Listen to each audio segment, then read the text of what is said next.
This video is to show you how to find, prepare, and place an image on your web page. This goes beyond what we learned in the class. I'm going to show you some special techniques here, but also review many of the basics so that you know how to do this correctly. The first thing, I've prepared a web page here. It has a wrapper and the different structural parts. We're going to put an image right here in the middle of the page. I would like to begin by finding an image. So what I'm going to do is I'm going to go to a search page. This is the search page for creativecommons.org. Creative Commons is an organization that promotes the sharing of media, things like photographs, audio, and video. So what you can do when you search for something on this page is that you can find images which you can use for any purpose, including commercial purposes, and you can modify or change whatever it is that you find. But with most of the things that you find through this search, you have to give credit. You have to essentially cite your source, and I'll show you how to do that too. So the first thing you do is that you type in what it is that you want to find. I, of course, want to find a Shiba Inu. Then you click on the button for which source you'd like to search. I usually like to search Flickr. It has the best selection of high quality images. So I'm going to click on that.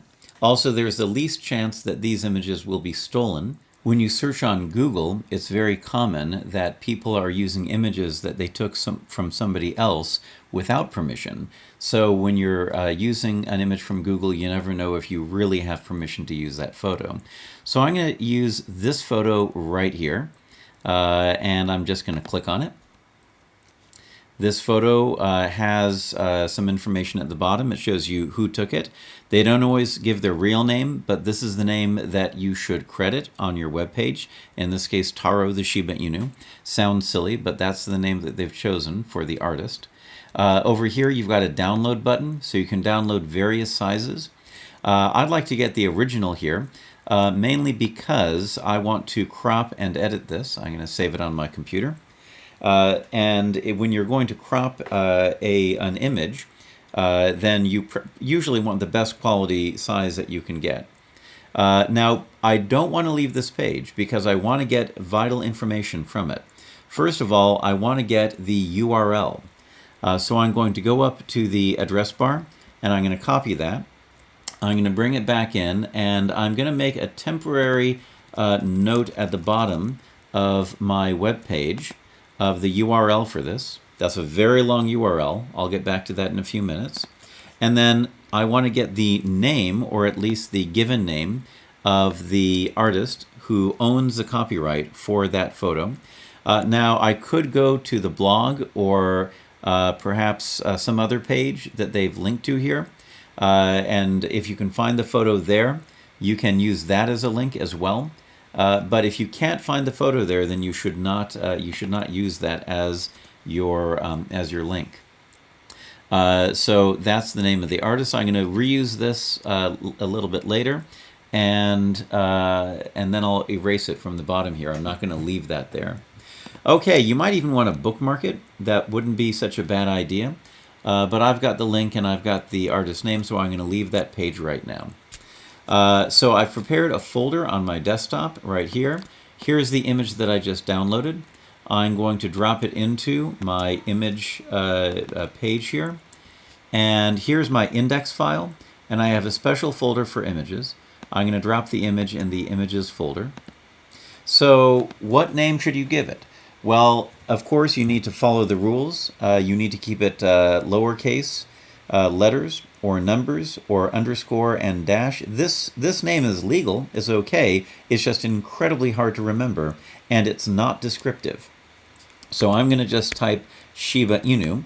And if you think you're going to have more than one photo on the same topic, you could give it a number like 01. So the next one would be Shiba Inu 02 or something like that. So that's the beginning of it, but you might notice that the size of the image is too big. It's 2.1 megabytes. The image should be no more than 1 or 200 kilobytes. So we need to reduce this in size in a couple different ways. So I'm going to take this into Photoshop, and here it is. Viewed full size, this is the real size of the image. We have to reduce it down in order to work on it. So the first thing you want to do is crop. So you go over here to the crop tool on the left.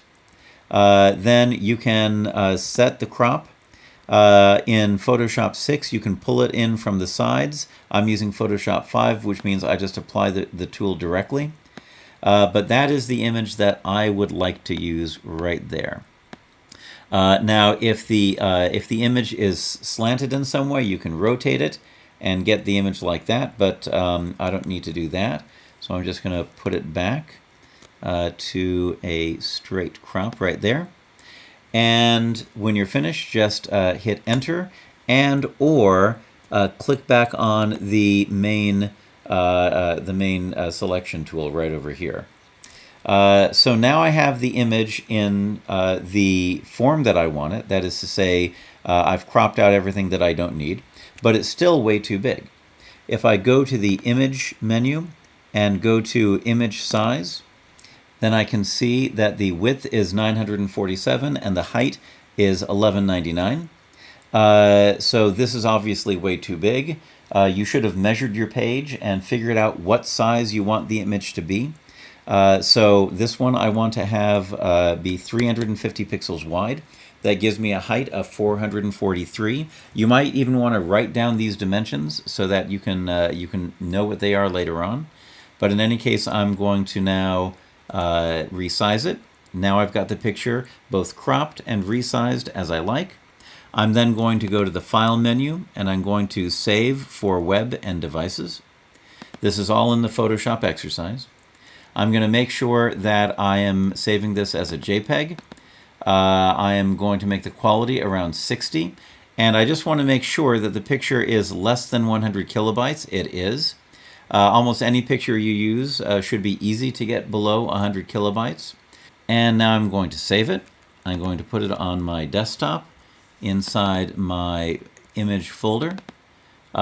So this one is going to be a cropped version. I can save it over the original because I don't need the original anymore.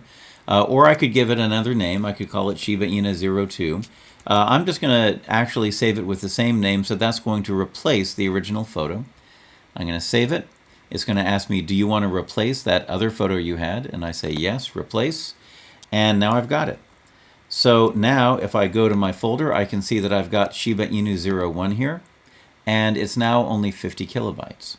So that's exactly what I want. You might notice again that I'm using an images folder. This is best when you're using more than just a couple of photos. If the photos are mixing with the HTML files, then that gets really messy when you've got more than 10 photographs. So it's usually best to create an images folder and put your images inside there. So I've got my image inside my images folder. I've got my index file where I'm going to place the image. Here is a browser showing that page, and here I've got Komodo Edit with the page open. Now let me show you a little trick about how to make the page so it's a little bit easier to see things. There's a lot of things here that I'm not really using right now. For example, I'm not using the header at this point in time. Notice that on the line where we have the header, there is a little triangle over here. And if I click that triangle, it'll collapse the header and it'll just go to the nav. So it'll hide everything in the header and it'll hide the end header tag. They're there, I'm just hiding it for a moment. So I can do that to the header. I don't need the nav right now. I don't need the footer. Even different rules that you make. For example, I don't need to access the body, the wrapper, or the nav bar right there. So I'm just going to close all those, and you can see that it makes my page a lot more manageable. Now I can focus on this main area where I'm going to put that image. Now I'd like to begin by using the figure tag. This is something that was introduced in the textbook, but we did not go over it in class. The figure tag is a block element, so that'll create a rectangle. The image, the actual image, is in line. It's not block, it's in line with the text. So the figure tag is a good place to put an image if you'd like it to be separate inside of its own block area. So the figure is mostly just an empty frame right now, so I'm going to put the image in there. I'm going to do image. We're going to do src. Remember, you have to put the name of the folder. Make sure that you spell it correctly. Mine is images with an S. And I had Shiba Inu 01.jpg. Make sure you get the file name extension correct as well. You always need an alt attribute, so don't forget that. I'll just put a Shiba Inu. It should be a description, which is good enough. If somebody cannot see the image, the alt should describe it well enough. This will usually show up if the image is broken and people can't see the image. This text will appear in its place. That'll also be used for assistive devices for people with vision handicaps. So I can add other things. For example, I can say width. Usually we do width in the CSS, but images are an exception because they very often need a width and a height. So my width is just 350. It doesn't hurt to type the image width if it is exactly the same as the actual image, but you can also use this to resize the image as well. All right, so I'm just going to use that for the time being. I'm going to save it, and now we can view it on the page, and here you can see that I've got the image right over here. Now, how to give a citation for this image? As I showed you before, we have the link to the page where the image is found, and we have the name of the person who took the photo, or at least the name that they gave.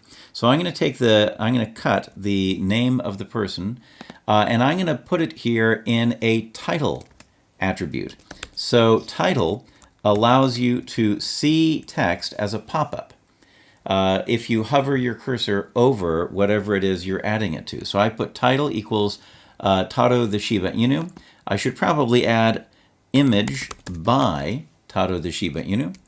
Now I'm going to save that and reload. So now when we take a look at the image, if we put the cursor over it, you should see a little tooltip pop up, and it should show you the name of the person who created the image. That's part of the citation. The other part is the link.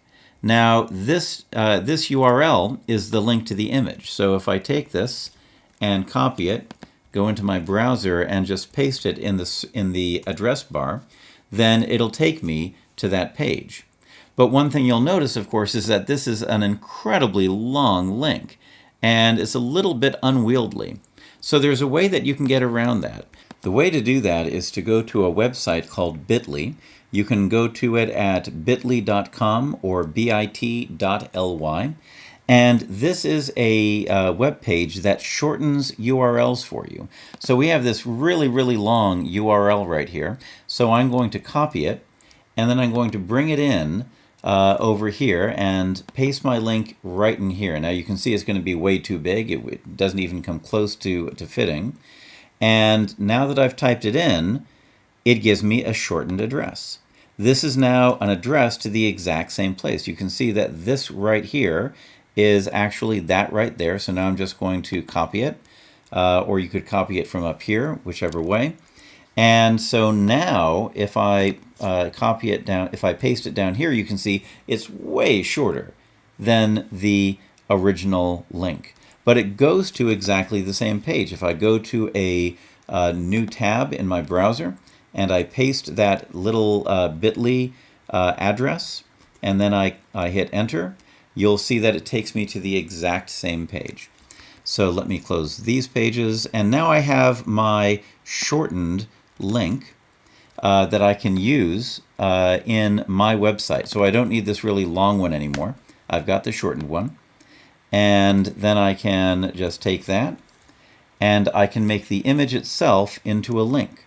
So I can create an image tag right here. Let's do an href and quotation marks, and there's a bit.ly link. I'll want to do the target equals blank.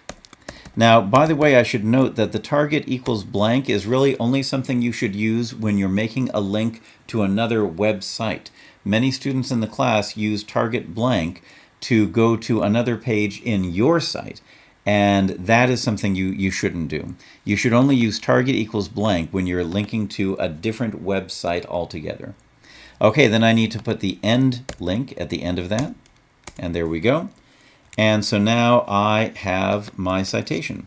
So there it looks the same, but you'll notice that when I hover over it, I get the little link cursor, and if I stay hovered, I get the name of the person who created the photo, and if I click on the image, it opens up a new tab and shows me the source of that image. So this is what you should be doing for any image that you are using, but you did not take that image, you don't own it.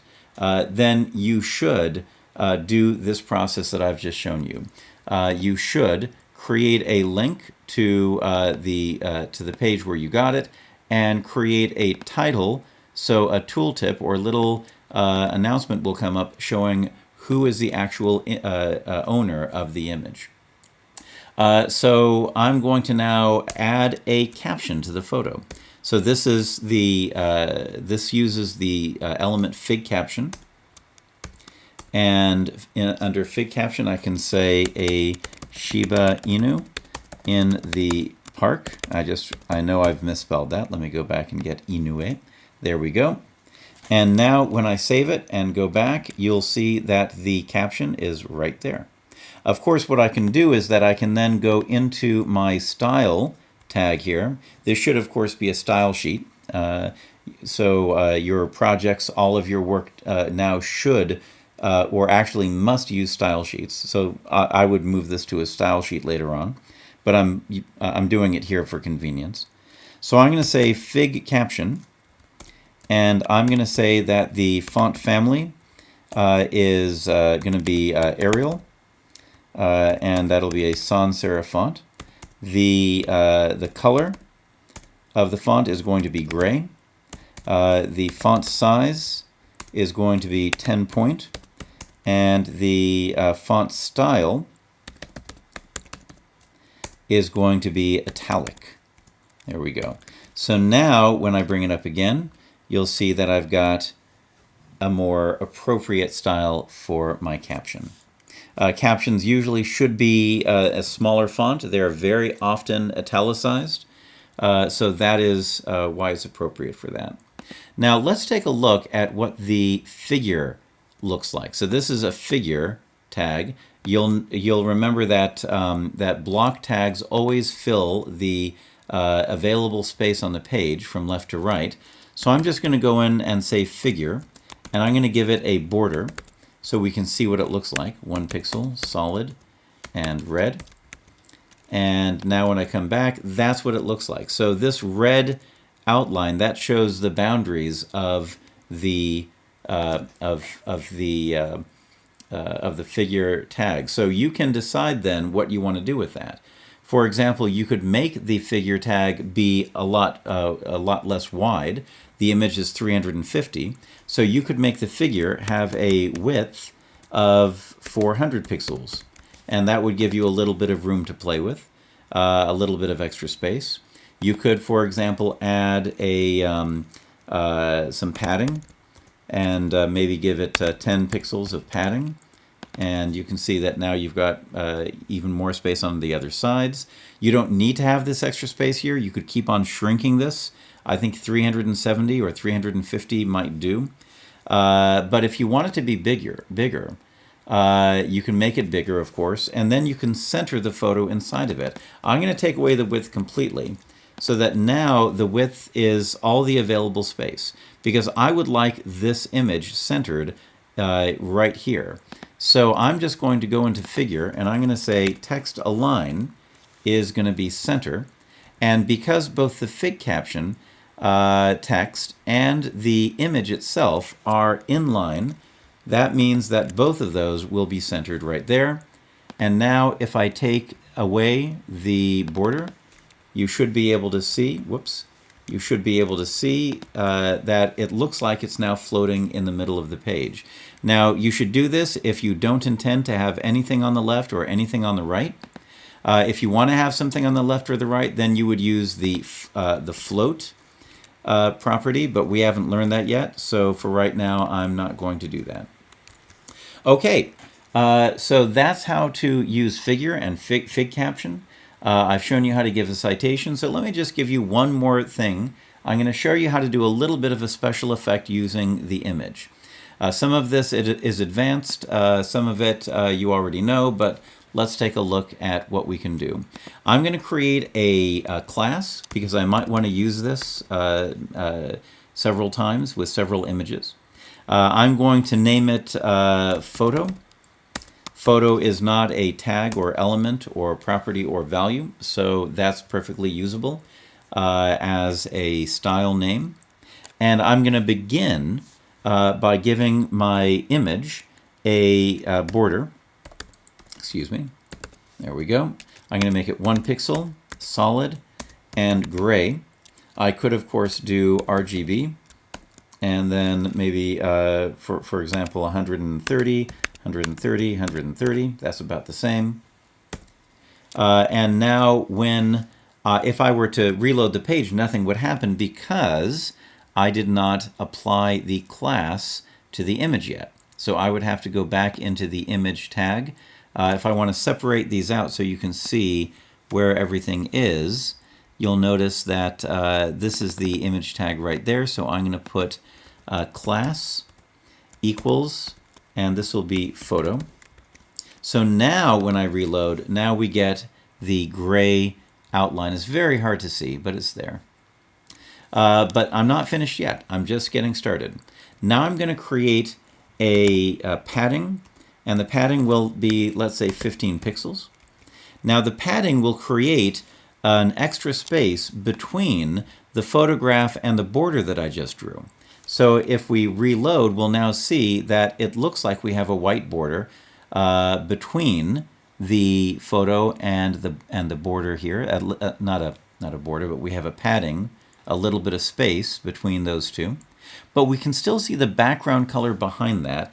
Right now my background color is white or slightly off-white, so it doesn't really matter too much, but just to make sure, especially if you've got any kind of color in the background, you want to give this a background color of white. Then what I'm going to do is I'm going to give it a box shadow. And the box shadow will be, let's say 3 pixels, 3 pixels, excuse me. Let's say 7 pixels, and so 3 pixels will be from the left to the right, 3 pixels will be from the picture to the bottom, and then 7 pixels will be the blur. And then I'm going to do an RGBA. Whenever I'm doing a drop shadow, I like doing RGBA, and I like to make the value 0, 0, 0, and that's black, followed by comma 0.5. This is the alpha channel, or the transparency. That's what the A means in RGBA. And that gives me a nice semi-transparent shadow. And now you can see that it looks like, really, a lot more like an actual photograph. That's just happens to be sitting on your web page. The border I can see is a little bit darker than I'd want it to be.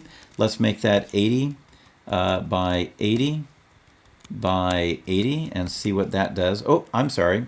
I got it backwards. I made it darker, not lighter. Let's make it 180 by 180 by 180. By the way, if you hold down the Control key on the Macintosh, it's the Command key, while you are hovering over the numbers, it'll show you a preview of that color.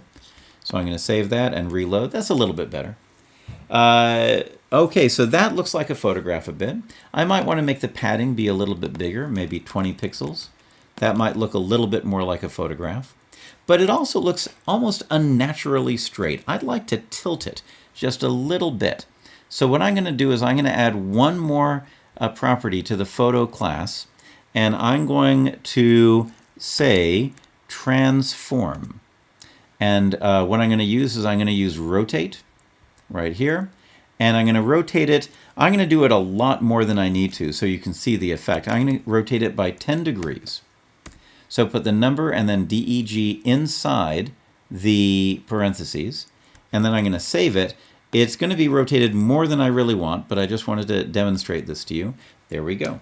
Now it's rotated, but that's too much. I don't want to rotate it really that much. So I'm going to rotate it only by 2 degrees, and that's a little much.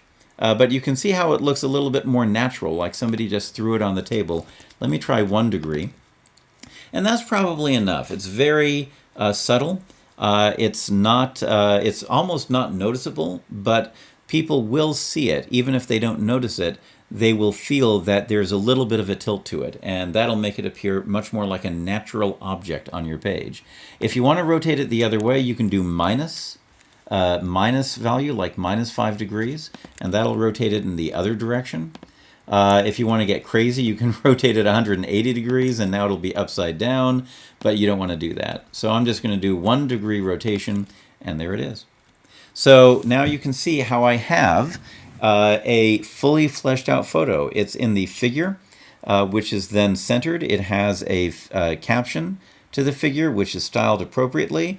It has a tooltip which shows who took the picture, a link to the page where I got the picture from. The picture itself is cropped and resized and saved so that now it's only about 50 kilobytes. And I've even put a nice little frame effect on it with a little bit of tilt using the transform rotate. This is a little bit of an advanced thing. You won't learn it from the book for another couple chapters, but it's a really nice effect to have when you're doing photographs. You don't have to do the transform rotate, but if you want to have that effect, it's available for you. And that's all I wanted to show you in this video.